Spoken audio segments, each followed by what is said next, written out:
Vale a pena usar Ritalina para estudar e se concentrar melhor? Será que ela pode melhorar a sua inteligência, a sua performance mental, a sua velocidade de raciocínio? A Ritalina vicia? Para quem ela é indicada? Para quem ela é contraindicada? Quais são as doses terapêuticas? Quanto tempo ela demora para fazer efeito? Quais são os riscos e perigos associados a essa medicação? Eu vou falar tudo sobre o metilfenidato, que é o princípio ativo da Ritalina, aqui hoje no canal Saúde da Mente.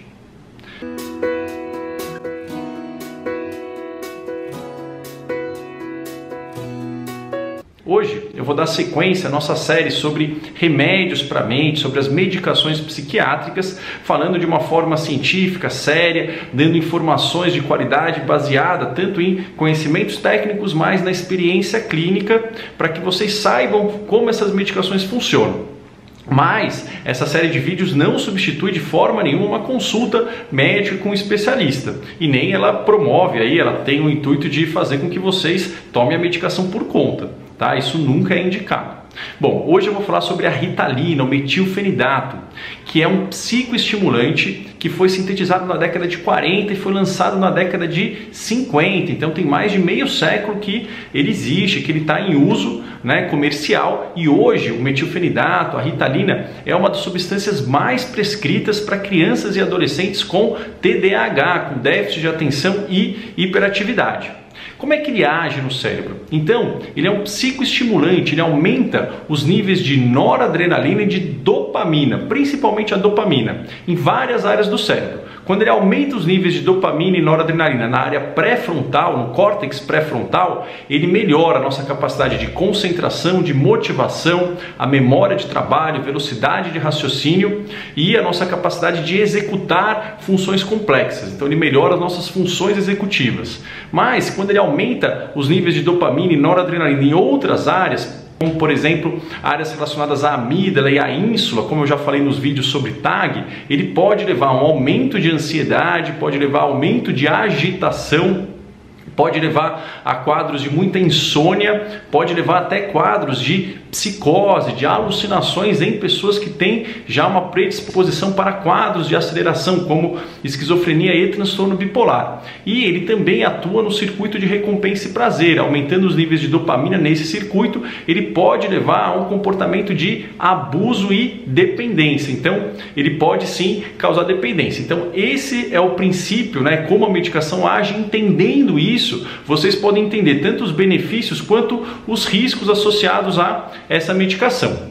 Quais são as doses terapêuticas? Então, para crianças acima de 6 anos, que é para quem ele é aprovado, a dose terapêutica varia de 10 a 60 miligramas, podendo a gente usar como parâmetro, né, um nível máximo de 2 miligramas por quilo por dia, até uma dose máxima de 60 miligramas por dia, em crianças e adolescentes.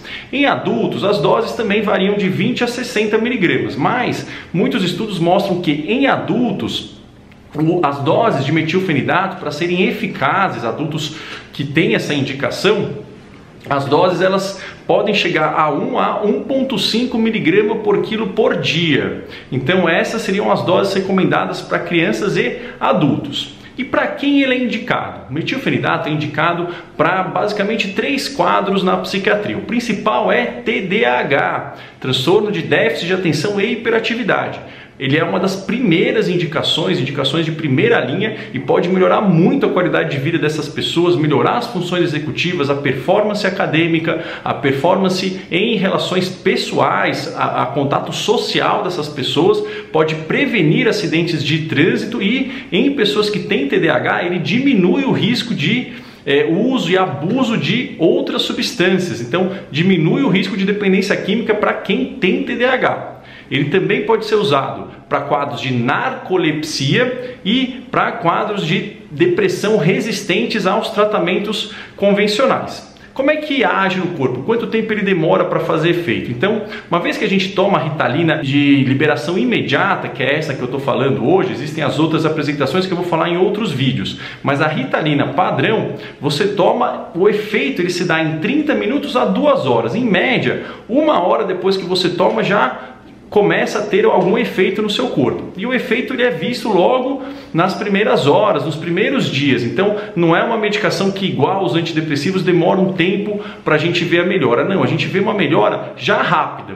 Sabendo que para a gente ter uma melhora completa, para a gente saber o quanto que a pessoa melhorou com aquela dose, às vezes precisa de algumas semanas tomando direitinho para a gente avaliar como o corpo responde. Mas as pessoas elas vão ver um efeito logo nos primeiros dias, às vezes nas primeiras doses de Ritalina que elas tomam. Então, tomou a Ritalina, mais ou menos depois de 1 hora, ela vai começar a fazer efeito e o efeito é curto. Então, o efeito ele dura mais ou menos de 2 a 4 horas, dependendo do metabolismo de cada pessoa. Então, a Ritalina de liberação imediata, que é a Ritalina padrão, ela tem que ser tomada várias vezes ao dia. E isso pode ser uma desvantagem para pessoas que têm já dificuldade de lembrar de tomar a medicação, e isso pode levar a alguns efeitos chatos, né? De subida do nível e queda do nível várias vezes ao dia. Isso pode ser muito desconfortável. Por isso que foram lançadas outras apresentações, como a Ritalina LA, como o Concerta, tem hoje outras medicações, como o Venvance, que é outro remédio aprovado para TDAH, que tem uma meia-vida, né? Ela tem uma duração um pouco maior no organismo, mas isso eu vou falar em outros vídeos.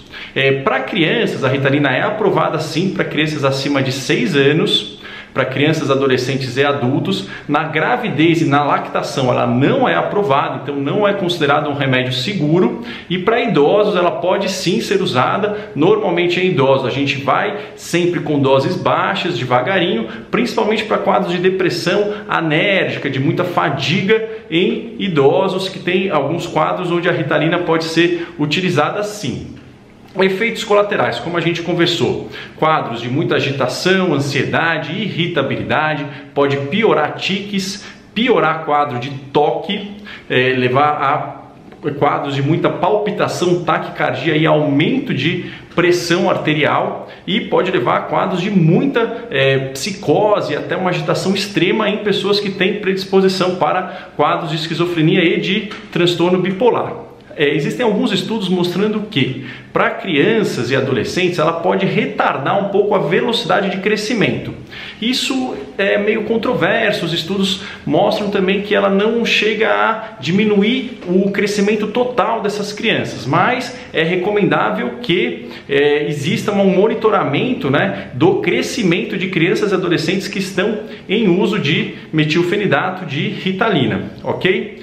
Bom, mas é a pergunta que todo mundo fala, né? Será que ela pode melhorar o quadro de performance mental mesmo naquelas pessoas que não têm TDAH? Então, tem vários estudos com pessoas saudáveis utilizando metilfenidato. Os estudos mostram que sim, pode haver uma melhora, tanto na parte de concentração, quanto na memória de trabalho, que é um componente do nível de inteligência, quanto na velocidade de processamento, e também mostrando que isso melhora a energia, a confiança e o bem-estar dessas pessoas. Mas o que os estudos mostram? Que a melhora ela se dá num nível mais impactante em pessoas que já têm uma certa dificuldade atencional. Para aquelas pessoas cujo nível atencional, o nível de concentração já é muito bom, a Ritalina não leva a uma melhora maior, é como se tivesse um teto, né? Tem um limite onde ela não melhora mais. Ela vai melhorar naquelas pessoas que já têm uma certa dificuldade atencional e na parte executiva. Só que olha só, o que é importante, os estudos foram feitos com uma única dose de Ritalina para essas pessoas, então a gente não sabe quais são os efeitos de tomar umas doses repetidas de metilfenidato em pessoas saudáveis. E como a gente conversou, ele pode dar uma série de efeitos colaterais, incluindo muita agitação, muita irritabilidade, muita ansiedade. E esses efeitos, além de muito ruins, podem prejudicar a performance da pessoa, tanto em relações profissionais quanto em relações pessoais. Então, não é recomendável que a Ritalina seja utilizada por pessoas sem nenhum diagnóstico somente para ter uma performance melhor. Isso tem que ser feito sempre sob um acompanhamento médico, caso a pessoa tenha uma indicação de uso, ok? Bom, então para resumir, a Ritalina metilfenidato é um psicoestimulante, age na noradrenalina e na dopamina, é uma das medicações de primeira linha para TDAH, sendo que para essas pessoas realmente muda a vida, pode ser muito benéfico, tanto na parte pessoal quanto na parte profissional dessas pessoas. mas ele tem alguns riscos, né? Tem um risco de causar muita ansiedade, muita agitação, insônia, irritabilidade. Existe um risco de taquicardia, de aumento de pressão arterial que tem que ser monitorizado. Existe um risco controverso de atrasar um pouquinho o crescimento em crianças e adolescentes. E existem algumas evidências de que ele pode sim melhorar a performance em pessoas que não têm nenhum diagnóstico, mas essas evidências são muito poucas, com doses únicas de metilfenidato, e devido a todos esses efeitos colaterais, colocando na balança, não é recomendável que pessoas sem nenhum diagnóstico usem essas medicações para melhorar a performance. Pode ser que o efeito colateral faça com que a sua performance piore muito. Ok? Bom, espero que vocês tenham gostado do vídeo.